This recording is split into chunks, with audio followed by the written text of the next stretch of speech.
Bienvenue à l'Apéro RH. On est vraiment très heureux de te retrouver pour une nouvelle saison avec 10 épisodes, les plus intéressantes les unes que les autres. Cette émission est co-présentée par l'agence marketing Wavency et la SDC District Central. Bonne écoute! Cheers! Salut Jerry, ça va? Salut, ça va toi? Oui, super contente de te recevoir pour la deuxième fois à l'Apéro RH parce que tu as participé l'année passée aussi, puis tu as été un gros coup de cœur autant sur le podcast que l'Apéro RH en présentiel comme conférencier également. Fait que je tenais à te réinviter sur l'émission qu'on va parler de, l'épisode en fait qu'on parle d'attirer des candidats passifs en quantité et en qualité parce que c'est une de vos spécialités aussi chez HLC Talent. Donc, je vais te laisser te présenter un peu de toi, ton background un peu et aussi HLC Talent. Excellent. Ben merci de m'avoir, Maude. J'adore faire ce genre de trucs-là. Donc, je me présente. Je suis chef d'entreprise d'HLC Talent, un partenaire. Et j'ai 20 ans d'expérience dans le recrutement.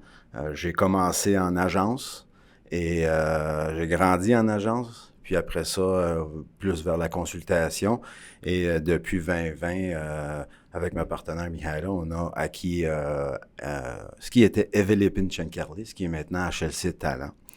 HLC Talent, on est une firme de recrutement. On se spécialise aussi conseil RH. Et on fait l'impartition de recrutement, on fait chasse de tête, on fait tant l'école bleue que l'école blanc. Et dans beaucoup d'industries, donc le manufacturing, l'industriel, technologie, etc. Excellent, super. Puis là, en entrée de jeu, là, j'aimerais juste ça, on parle d'attirer des candidats passifs.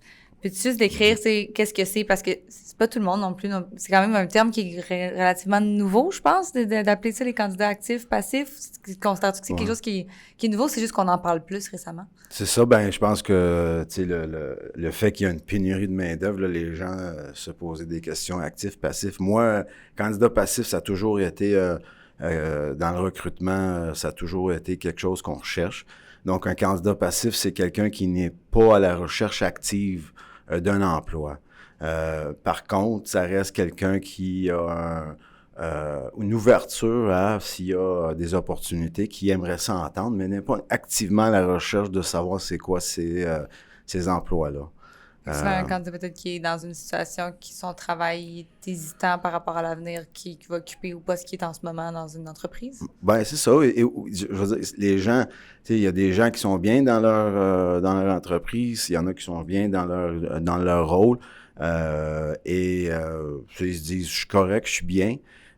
Mais si quelqu'un vient m'apporter quelque chose devant mes yeux pour voir s'il y a quelque chose de meilleur, ben là, je vais écouter. Donc ça, c'est le candidat passif. Et ces candidats passifs-là, une des raisons que les entreprises devraient ou aiment recruter pour des candidats passifs, c'est parce que c'est un petit peu différent. Les candidats passifs, il y a moins de compétition pour les candidats passifs parce que, exemple, s'il y a un candidat qui n'est pas à la recherche, mais un recruteur cogne et leur propose quelque chose. La réalité, c'est que vous êtes probablement la seule entreprise à parler avec cette personne-là. Donc, cette personne-là n'aura pas 3-4 autres offres potentielles. Donc, ça, c'est numéro 1, une des raisons pourquoi. La qualité que ces gens-là sont souvent supérieure à un bassin de candidats actifs pour multiples raisons. Et en même temps, côté candidat passif, l'entreprise qui embauche peut aussi avoir beaucoup plus sélectif, être beaucoup plus sélectif dans qui on va aller cibler dans nos candidats passifs. Ouais. Est-ce que tu sens qu'il y a des types d'industries qui auraient plus intérêt à aller chercher des candidats passifs ou c'est vraiment valide pour toutes les industries? C'est valide pour toutes les industries. Moi, je regarde ça comme tu sais, le recrutement, c'est une vente. Et encore plus quand on parle de candidats passifs. Et des candidats passifs, c'est juste de la vente qu'il faut faire avec ces candidats-là. Donc, toutes les entreprises devraient en faire.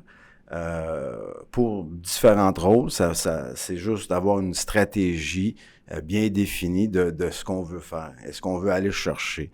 Ça peut ressembler à quoi, justement, ces stratégies-là? Ben, avant ça, tu sais, même, il y a des gros défis aussi, là, parce que côté candidat passif, le cycle de recrutement est beaucoup plus long. Donc, ça prend plus de temps parce que on cogne à la porte de quelqu'un qui n'est pas à la recherche.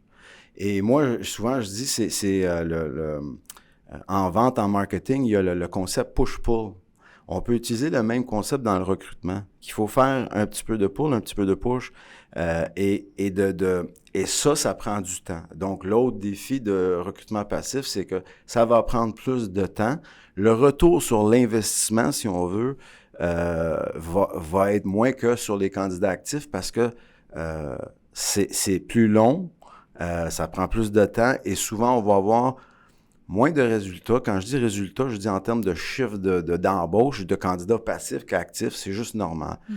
Mais en termes de qualité de candidat, par exemple, si c'est bien fait, ben là, c'est là que ça devient très intéressant. Mm-hmm. Ouais. Puis c'est ça, les stratégies, parce qu'il y en a plusieurs reliées à ça, les stratégies, on en entend beaucoup reliées aux réseaux sociaux aussi.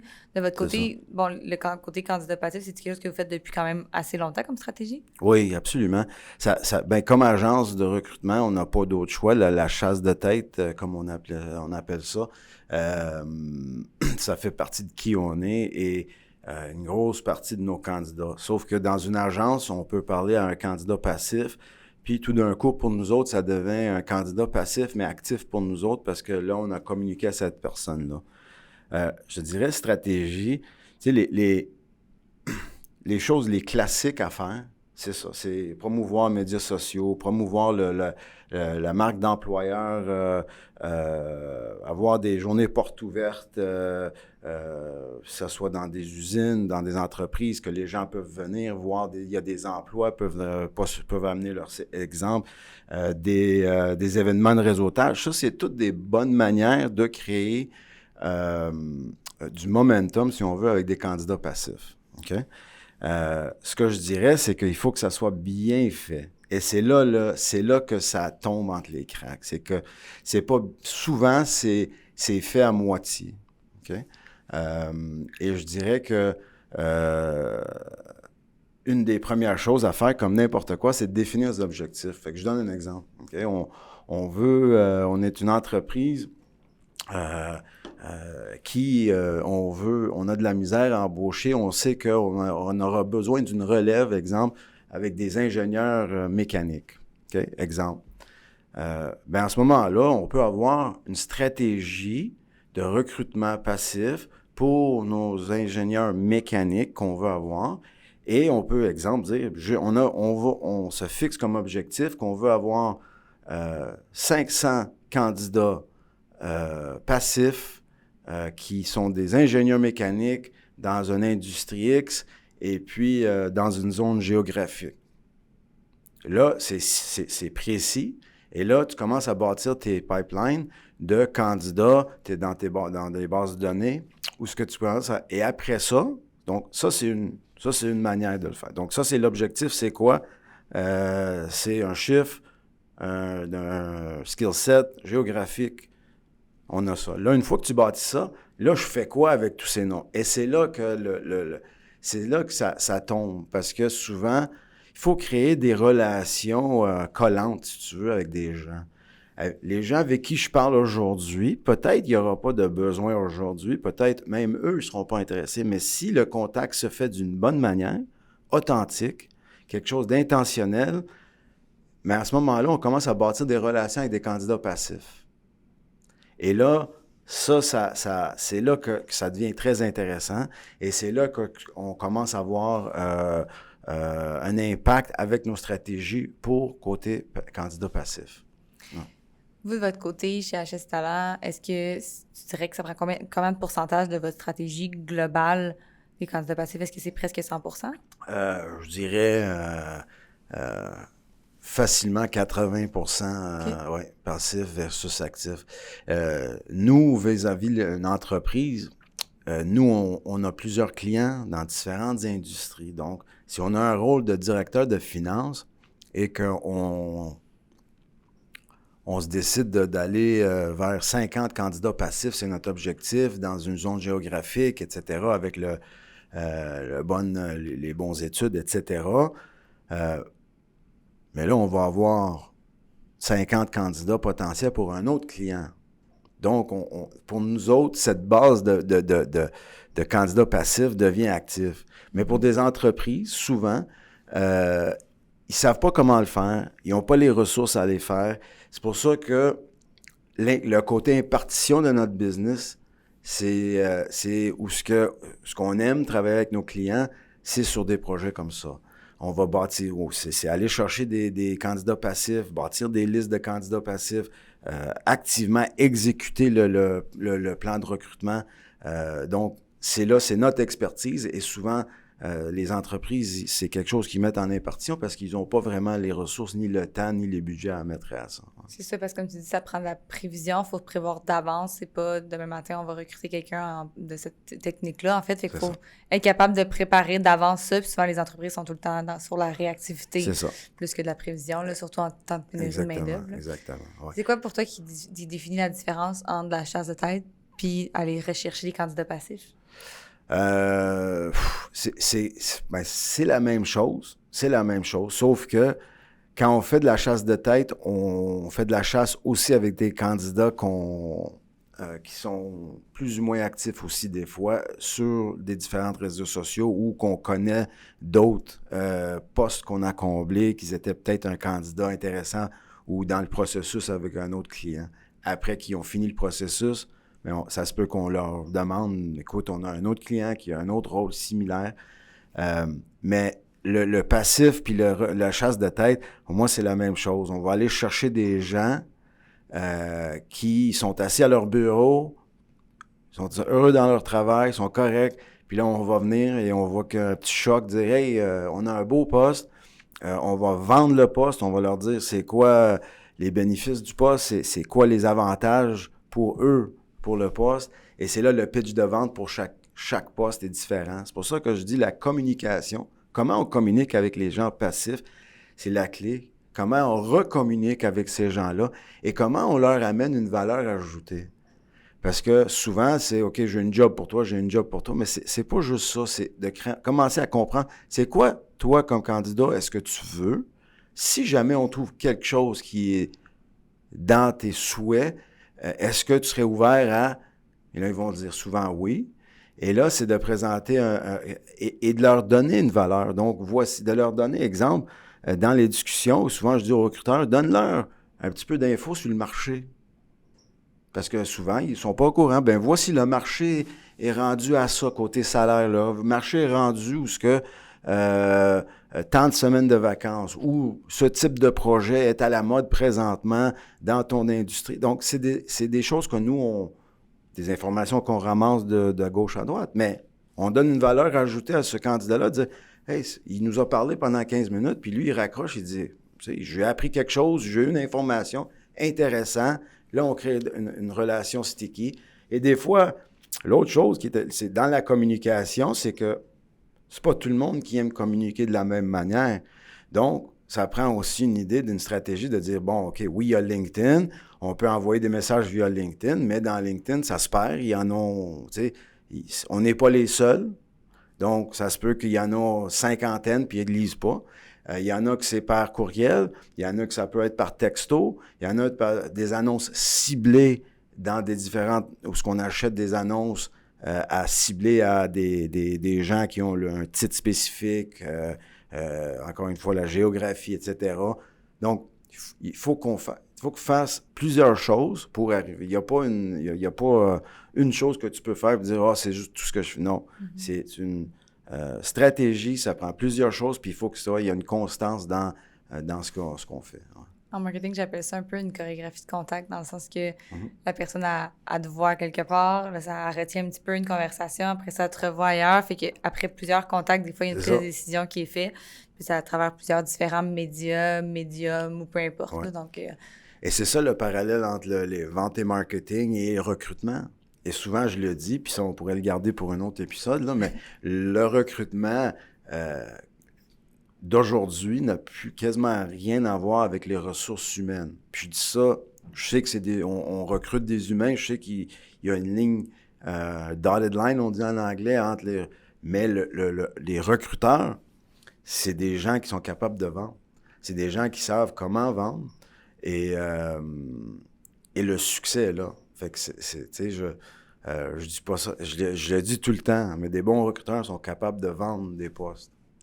Tu m'avais déjà dit aussi en discussion que une idée à un moment donné que le département recrutement devrait être divisé peut-être du département RH dans le sens un autre département complètement. Juste une idée comme ça que tu m'avais lancée parce que justement, maintenant, les recruteurs devraient être capables d'utiliser les plateformes réseaux sociaux. J'en ai déjà abordé dans un autre podcast, mais les recruteurs, on prend pour acquis que quelqu'un sort de l'école, fait du recrutement, puis devrait être spécialiste marketing maintenant. Là, donc, c'est plus la réalité. Les gens n'ont pas été formés pour ça, tandis que vous, en recrutement, vous l'êtes le plus. C'est ça. Oui, puis ce que je disais tout le temps, c'est que si j'avais à diviser un bureau, ben mes recruteurs ne seront pas assis dans la même section du bureau que les gens de ressources humaines. Je mettrais mes recruteurs avec l'équipe de vente pour qu'ils entendent les conversations et qui ont toujours l'idée de génération de leads.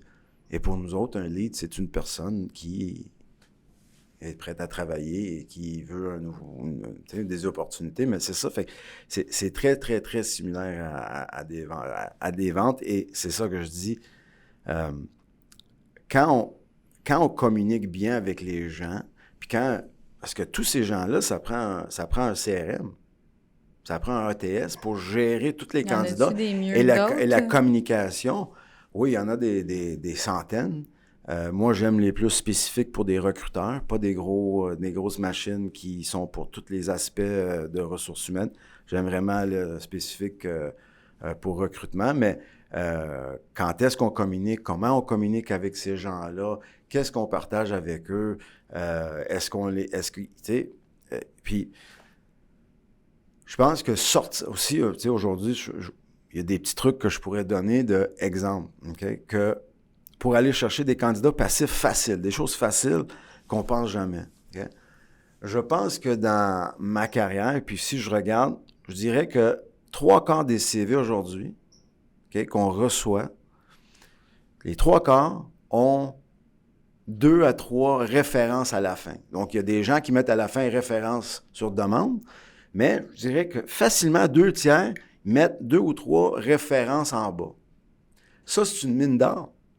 Donc, une entreprise qui reçoit une agence qui reçoit 1000 CV dans une semaine, et que sur ces 1000-là, on va dire même la moitié, OK?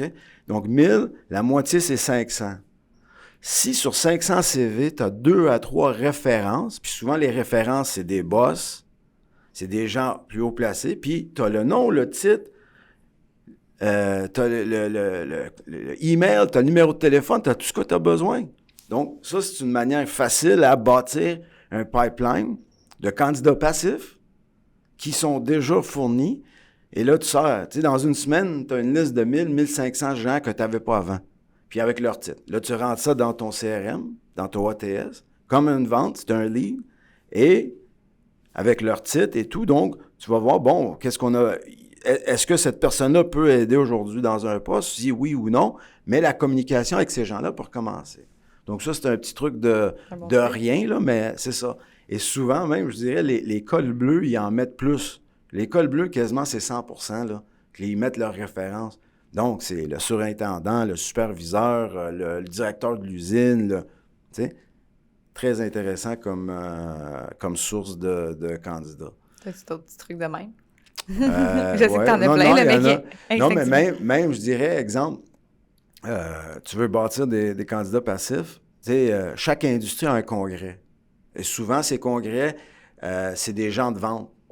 Donc, c'est des gens de vente, mais tout le monde a des kiosques. Et dans ces congrès-là, tu vas trouver des gens de vente, tu vas trouver peut-être des gens techniques, tu vas trouver peut-être quelqu'un dans les finances, peu importe. L'entreprise amène qui amène pour représenter dans ce congrès-là. Mais je te gage qu'il n'y a personne qui envoie leur recruteur à ces congrès-là. Ils envoient juste leurs gens, OK? Et l'objectif n'est pas d'aller marauder pendant le show, mais l'objectif, c'est une récolte de cartes d'affaires. Juste ça. Et tu sors de là 200, 300, 400, 500, 600 cartes d'affaires. Tu retournes au bureau et là, tu as des gens de ton industrie et tu as toute cette information-là. Encore une fois, rentre ça dans ton système ATS CRM et là, communique avec ces gens-là. Et c'est encore une fois, c'est là que les entreprises ont besoin de savoir comment communiquer avec ces gens-là. C'est quoi le message? Comment est-ce qu'on va? Comment est-ce qu'on commence pour pas... Donc, c'est des petites affaires que c'est simple, c'est pas compliqué. Puis, ben ça, je pourrais t'en donner, mais c'est ça. Puis parlons-en de justement comment communiquer avec ces gens-là. Comment tu fais pour savoir justement quelle porte prendre pour vendre à un candidat, par exemple? Bon, le salaire, est-ce que j'imagine que ça reste quand même encore le point culminant de pourquoi quelqu'un changerait d'un endroit à l'autre, mais je sens qu'il y a quand même de plus en plus le contribuer à quelque chose, la conciliation travail-famille. Il y a d'autres points importants, autres que le salaire aussi, que vous mettez de l'avant. Fait que comment tu dis, je prends cette porte-là lui, d'après moi, ou ce candidat-là, si je parle de télétravail, c'est ce qui va plus l'accrocher sans connaître nécessairement ce candidat-là? Oui. Bien, ça, c'est le nerf de la guerre, là. Ça, c'est le... Donc, avant, l'idée derrière ça, il faut aussi comprendre la psychologie d'une personne, d'un candidat passif. Parce que le candidat actif, qu'on considère actif, c'est souvent le candidat qui a répondu à une annonce, a appliqué pour un poste où on sait qu'ils sont ouverts au travail et ils sont à la recherche d'une autre opportunité pour une raison. Ces gens-là, versus le passif, le candidat passif qui ne cherche pas nécessairement, se sent un petit peu comme une vedette. Je me fais chasser. Donc, les attentes d'un candidat passif vont toujours être plus élevées qu'un candidat actif. Toujours. Ben, je dis toujours. La plupart du temps. Puis si le candidat passif sait comment vraiment bien négocier, je parle pas mais bien négocier, ben, c'est ça, le candidat passif a une longueur d'avance. Parce que, moi, j'étais bien chez nous, vous m'avez appelé, vous m'avez approché. J'espère que vous allez me offrir quelque chose qui est mieux que ce que j'ai déjà. Et voici, pour moi, ce qui est important, c'est hybride, etc., etc. Là, on connaît c'est qui le candidat. Mais si ce candidat-là, exemple, le candidat passif, on l'aurait rencontré il y a 4 mois, et on a commencé une communication sans avoir rien, mais une communication authentique, OK? Réelle.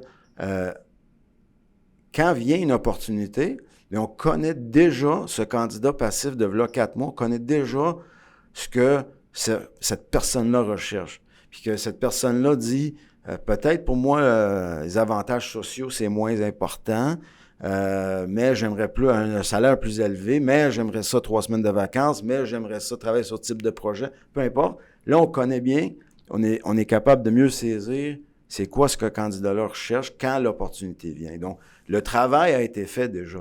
Et c'est ça la beauté des candidats passifs. Non, ça a une bonne différence. Là. Puis de votre côté, justement, le post-pandémie, tout ça, avez-vous vu une différence dans l'augmentation des candidats passifs ou la diminution?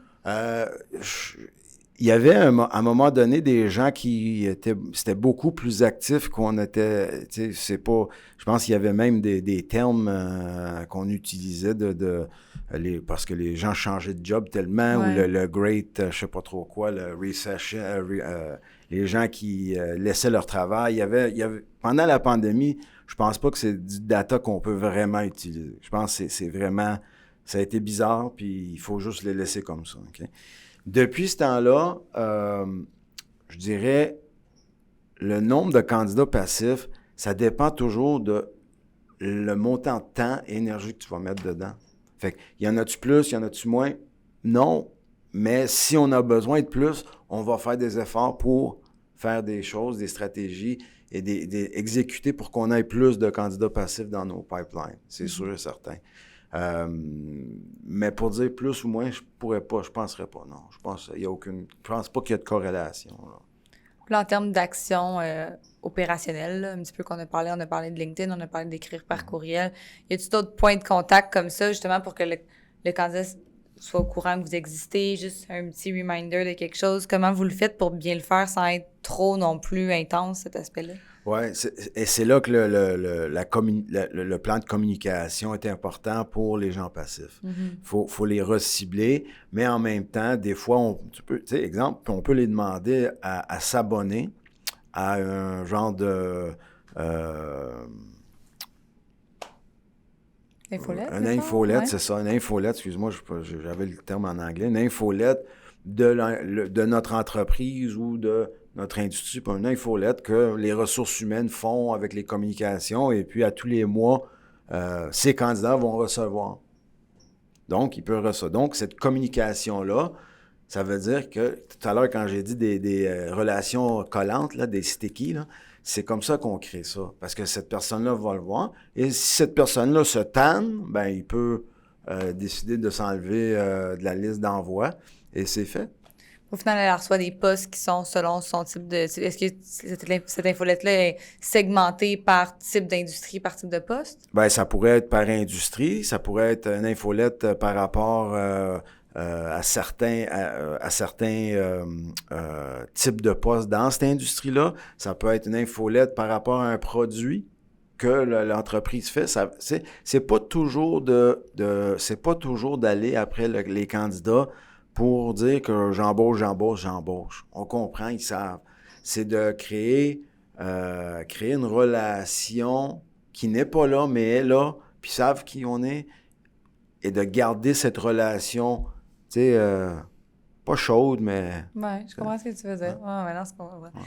J'aimerais ça Mais terminer... c'est là que Wave & See devrait rentrer en portrait aussi, parce que Wave & See, c'est le genre de choses que Wave & See peut faire très bien. Et là, le programme de communication pour des candidats passifs, tu sais, c'est... Bon, on en fait déjà ça, aussi un peu. c'est Puis ça. c'est drôle parce que dans le fond, t'es notre invité sur Attirer des candidats passifs, puis c'est Wave & See le deuxième. Ça, on est la seule à chaque année, notre deuxième année. Mais saison 1, on avait fait ça. Il y avait un invité que c'était nous. Puis là, notre invité que c'est nous, ben il y a toi. Puis là, il y a nous dans le même épisode. Là, fait qu'on va en parler un peu aussi, mais plus version réseaux sociaux concrètement. Fait que je voulais apporter avec toi l'autre côté de la médaille qui était le plus les communications, parce que nous, on fait pas de placement, on fait pas d'impartition, c'est vraiment différent, là, fait que de ce que vous faites. Là. Donc, on va terminer avec ma petite dernière question. Ouais. Si tu avais à comparer le marché des candidats passifs à un film, ça serait lequel?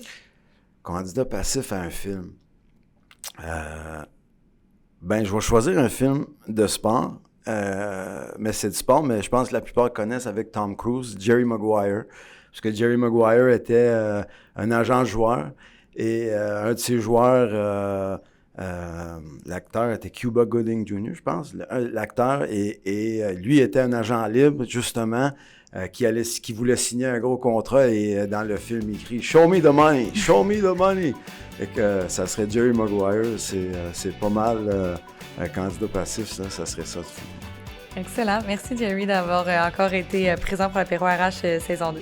Merci beaucoup, ça fait plaisir.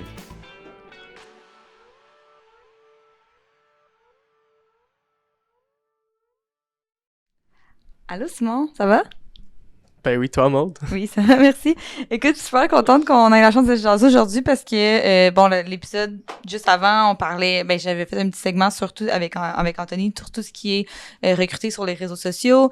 Et aujourd'hui, on va parler ensemble d'attirer des candidats passifs en quantité et en qualité.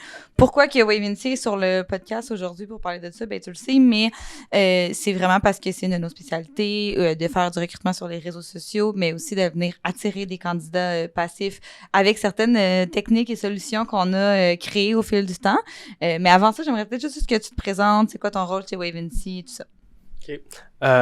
Salut, je suis Simon. Je travaille chez Wave & See avec Maude. Dans le fond, je m'occupe de certains clients en tant que gestionnaire de compte, mais je fais aussi les publicités chez Wave & See pour tous nos clients, dont justement tout ce qui est en relation avec le recrutement. Et on pourrait peut-être juste parler avant d'entrer de jeu, là, parce qu'aujourd'hui, comment ça va fonctionner, c'est plus moi qui va comme te poser des questions, même si je sais un peu déjà les réponses, évidemment, parce que c'est une solution que je fais partie intégrante de. Mais je sais qu'il y a quand même des choses que je suis pas nécessairement au courant en termes des campagnes qu'on vient créer et comment qu'on vient faire le recrutement sur les réseaux sociaux. Donc, ça va être vraiment format interview. Je te pose des questions un peu aujourd'hui, même si je suis déjà au courant de la réponse, comme je le disais plus tôt.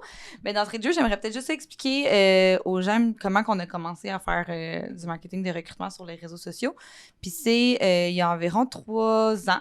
Il y a une compagnie qui nous avait approché pour faire des campagnes de publicité pour eux, pour du recrutement. Puis on n'avait jamais fait ce service-là, en fait. Puis qu'on a décidé de l'essayer. Puis ça a eu un succès quand même monstre, là, on pourrait dire monstre, parce que l'entreprise fait que ça presque présentement comme type de recrutement.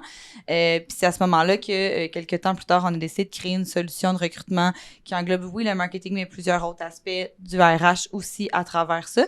Fait que c'est une belle histoire qu'on fait depuis quelques années avec quelques clients déjà et qu'on veut même ouvrir un petit peu plus les voies, là, qu'on pourrait dire, pour venir faire ce type de recrutement-là qui est quand même nouveau comme solution aussi sur le marché pas mal. Là. Donc, c'est ça qu'on va parler aujourd'hui.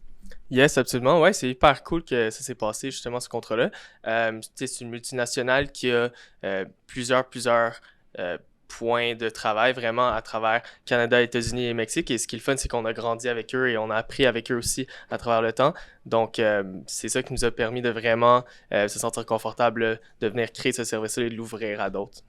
Explique-moi un petit peu, c'est quoi, tu penses, les plus gros avantages de la solution, dans le fond, du recrutement qu'on offre là, par rapport aux réseaux sociaux? C'est quoi les plus gros avantages pour les entreprises? OK. C'est gros, il y a plusieurs avantages. Tu as parlé un petit peu de candidats passifs. Donc, on le sait, comme le recrutement à l'interne, on fait des job postings, on met nos offres d'emploi justement sur des sites comme LinkedIn, Indeed, etc., où il y a des gens qui viennent vraiment, des chercheurs d'emploi actifs qui vont venir voir et appliquer sur les postes. Ce qui est bien, ce qui fonctionne, mais quand on vient rechercher une quantité d'employés un peu plus grosse, parfois ça ne génère pas nécessairement la quantité de candidats qu'on a besoin pour remplir tous nos postes. Et c'est là justement que les candidats passifs, c'est hyper important. C'est là que ça rentre dans l'équation, de venir chercher des gens qui ne recherchent pas nécessairement déjà des emplois.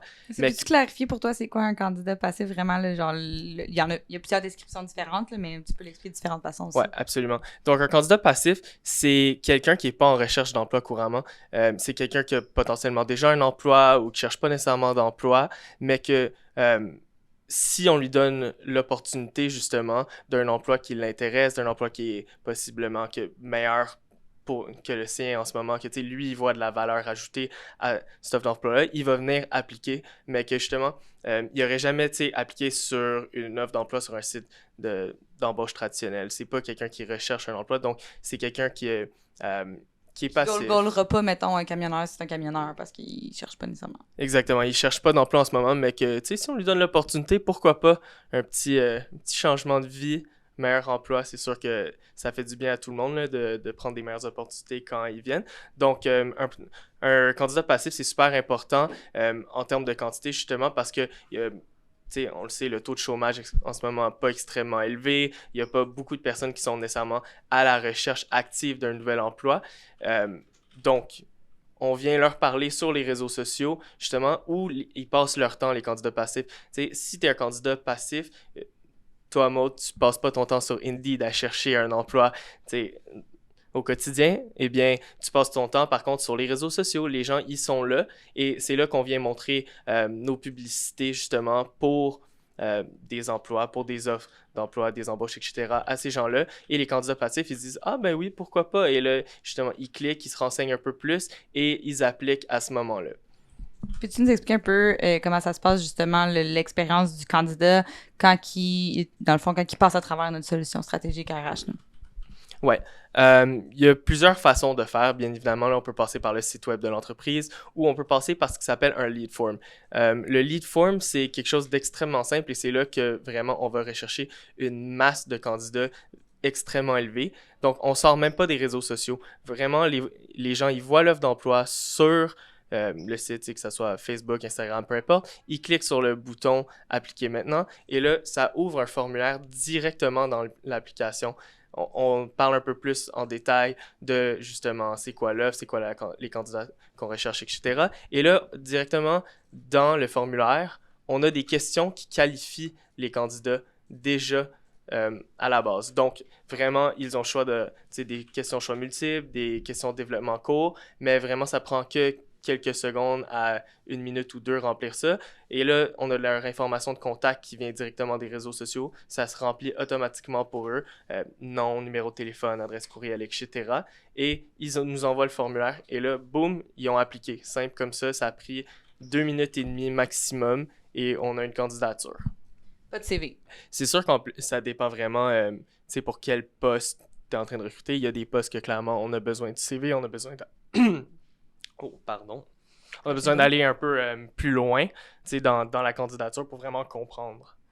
Mais mettons qu'on reprend l'exemple d'une compagnie de transport qui cherchent des camionneurs. Donc, si j'ai bien compris, le camionneur, par exemple, la personne qui est camionneur, on est capable d'aller le cibler à travers des ciblages dans Facebook, par exemple. On va prendre cette plateforme-là parce qu'il a déjà affiché son emploi où il est en ce moment, ou il y a des intérêts vers cette industrie-là à travers plusieurs filtres qu'on peut venir mettre dans Facebook.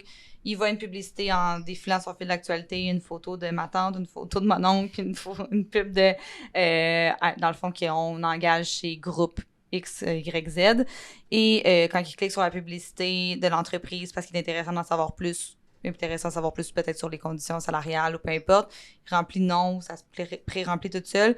Il peut même y avoir des questions, je pense, de préqualification à ce moment-là, si je me trompe pas. Oui, exactement. Donc, on pose plusieurs questions de préqualification. Vraiment, on vient demander, tu sais, s'ils ont de l'expérience dans ce poste-là, s'ils ont été certifiés, tu sais, certificat A, B, C, c'est ça. Tu sais, peu importe c'est quoi les certifications nécessaires, on peut venir poser ces questions-là. On peut venir poser des questions à choix multiples et à réponse courte. Donc, vraiment, on peut venir chercher de l'information quand même qui peut venir qualifier un candidat ou le disqualifier dans le fond. Alors là, le recruteur à l'interne, après ça, il peut prendre cette information-là et décider si contacter ce candidat-là, c'est une perte de temps ou pas, là, et vraiment aller chercher justement juste ceux qui sont qualifiés. Ce qui est intéressant dans justement le côté publicitaire, c'est qu'on peut aller cibler justement des gens avec des intérêts vers ces professions-là. L'algorithme il est super intéressant à ce niveau-là. Le machine learning aussi, le plus qu'on recrute, le mieux tu cibles. Bien sûr, en respectant toujours les lois autour des publicités et tout ce qui vient avec l'emploi, parce qu'il y a beaucoup de lois par contre, niveau discrimination, là, qu'on vient s'assurer de suivre ces lois-là. C'est super bien fait, c'est super bien intégré. Donc, ouais, à ce niveau-là, on va chercher des candidats qualifiés. Sinon, au niveau des emplacements aussi, c'est super intéressant pour les entreprises parce que, tu sais, des grosses entreprises qui recrutent en continu, ben peut-être que dans les grandes villes, tu sais, à Montréal, ils ont beaucoup de candidats, ils en ont assez, mais, tu sais, à Sept-Îles, sur certains chantiers. C'est ça, sur certains chantiers, certains emplacements, il manque spécifiquement des employés dans les régions précises. Et là, on peut aller cibler des régions précises aussi. Donc, tu sais, on n'est pas obligé de faire de la publicité at large, comme on dit en anglais. Tu sais, on n'est pas obligé de faire des publicités au Québec en entier. Là, on peut venir cibler des régions précises et aller chercher des candidats pour des régions précises. On peut sortir du Québec aussi. On a un exemple avec un de nos clients, justement, qui a des divisions au Québec, mais qui en a aussi partout aux États-Unis, qu'on vient venir cibler certains chantiers aux États-Unis également. Ouais, absolument, là, c'est mondial, là. On peut aller faire ça n'importe où pour vous, là. Puis on a parlé de l'expérience candidat quand il va justement, bon, le fameux, on va prendre Michel qui passe la pub là, il applique, là, mettons, il voit la publicité, il applique directement avec le formulaire. Après ça, l'entreprise, elle, comment qu'elle reçoit ces candidatures-là? Comment ça se passe pour savoir justement, est-ce que Michel il a coché qu'il avait ses cartes qu'il a fait son étude, comme dans le transport? Comment ça fonctionne cette expérience-là, mettons? Donc, Facebook vraiment a construit un outil qui s'appelle le Lead Center. À base, ça a été créé pour plus de la vente, je dirais. Donc, c'est vraiment un lead funnel de vente. Tu reçois dans un back-end Facebook que justement tous nos clients ont accès là, au niveau du recruteur. C'est un funnel que tu reçois l'application, tu peux voir le nom de la personne, tu peux voir son formulaire, toutes les réponses. Et là, tu crées un funnel. Par exemple, tu as décidé que la personne était qualifiée, donc tu le bouges de colonne dans ouvert à qualifié. Et là, tu l'appelles, tu parles à la personne, parfait, tu le bouges à appeler intéressé ou tu le disqualifies si ça marche pas, peu importe, et tu bouges la personne doucement dans le fil. Donc, c'est un peu un HubSpot intégré, là, un CRM intégré / ATS. Sinon, si à l'interne, les compagnies ils ont justement un CRM, un ATS, peu importe. Tu sais, tous ces leads-là, ce qu'on fait, c'est qu'on peut les exporter en CSV là, hyper facilement et puis on les intègre directement dans leur logiciel. C'est hyper facile. Puis, une chose qui est importante aussi à savoir, c'est que nous, on peut venir vraiment remplir le pipeline de candidats, comme on dit, de cette façon-là, si vous avez déjà, par exemple, des recruteurs à l'interne qui prennent le relais. Par contre, si, parce qu'on sonne en pénurie de main-d'œuvre, les postes RH et recruteurs n'en font pas exception. Donc, si, par exemple, vous avez un besoin de dire oui, mais là, parce que, je veux pas, c'est des candidats qui pensent peut-être que changer un emploi. C'est vraiment il y a beaucoup moins, on close moins, entre guillemets, là, si on parle de vente, qu'un candidat qui a publié, qui a postulé directement sur Indeed. Donc, c'est plus de temps un petit peu à l'interne. Donc, nous, ce qu'on peut venir faire pour vous aider aussi, c'est la préqualification. Donc, on regarde avec vous certaines questions qui viennent justement cibler si le candidat ou non, c'est un fit culturel ou simplement un fit tout court. Et après ça, ben, il tombe dans vos mains quand que vous êtes rendu justement quand les filtres se sont affilés un petit peu, là. Donc, veux-tu parler un peu de ça, la préqualification? Ouais, absolument. Ce qu'on peut faire aussi pour les compagnies que justement, ils ont un grand volume, que ça ne gère pas à l'interne, donc ils peuvent le faire avec Wavency aussi. Donc, on prend sur notre côté la préqualification. Ce que ça veut dire, c'est que on regarde justement chaque candidat, les réponses au questionnaire. Donc, est-ce qu'il est qualifié ou non, avec les réponses au questionnaire. Ceux qui sont qualifiés, après ça, on va aller les appeler, on va aller s'assurer de leur intérêt, on va aller s'assurer justement, est-ce qu'ils ont répondu aux questions correctement ou ils lisaient vite, ils ont coché oui, non sur un choix de réponse, etc. On va s'assurer qu'ils sont réellement intéressés, qu'ils ont bien répondu aux questions. Et après ça, une fois qu'on les a approuvés, on se dit, oui, eux sont qualifiés, ils veulent vraiment changer d'emploi, ils ont un intérêt et ils sont qualifiés. Et là, on le passe à l'interne et c'est toujours la compagnie qui a le dernier mot. C'est la compagnie qui engage, c'est pas Wavency qui engage pour la compagnie, jamais. C'est ça. Comment tu décrirais le fait que la différence entre une agence de placement et ce que nous on fait? Je dirais qu'une agence de placement, tu vas chercher des rôles qui sont un peu plus spécialisés, peut-être beaucoup plus, plus d'expérience dans des logiciels précis ou des rôles un peu plus spécialisés, là, tout ce qui est plus technique. Ce que nous, on va faire, c'est qu'on va pas justement faire de la chasse de tête où on va parler à des individus un à un sur LinkedIn, on va pas essayer de les cold caller, etc. On va vraiment chercher de la masse. Donc, tout ce qui est poste d'entrée, un peu plus col bleu sur des chantiers mécaniques, etc., là, ça, on va chercher de la masse. Donc, si vous avez un nouveau chantier, vous avez un gros projet, vous avez besoin de 100 employés pour votre projet, ben parfait. Un chasseur de tête, ça va pas aller chercher 100 personnes individuellement et ça fait pas nécessairement affaire aussi avec ce genre d'industrie-là. Mais nous, on est là pour ça, justement. On va aller chercher 100 personnes par les publicités et là, ça se traduit en, peut-être 500 candidats. Et là, il faut justement faire la préqualification, appeler les gens à s'assurer du processus complet. Et c'est un peu ça la différence où on va chercher des candidats passifs, un peu comme les chasseurs de tête, qu'ils vont chercher des gens qui ne cherchent pas nécessairement d'emploi, mais qui sont ouverts à un changement d'emploi. Sauf qu'on ne va pas les contacter un à un. Nous, on le fait de façon massive. Ça a quand même un aspect marketing intéressant aussi. Bon, de un, juste par rapport au fait que ces candidats-là, ils vous appartiennent. On va pas, si vous, bien sur 300, si vous en choisissez 100, justement, les 200, on va pas les envoyer vers une autre entreprise. Ça, c'est intéressant pour le côté RH, mais pour le côté marketing, explique-moi un petit peu l'avantage de faire ce type de solution-là, justement, parce que ça tombe directement dans le marketing, entre le marketing et la RH, là.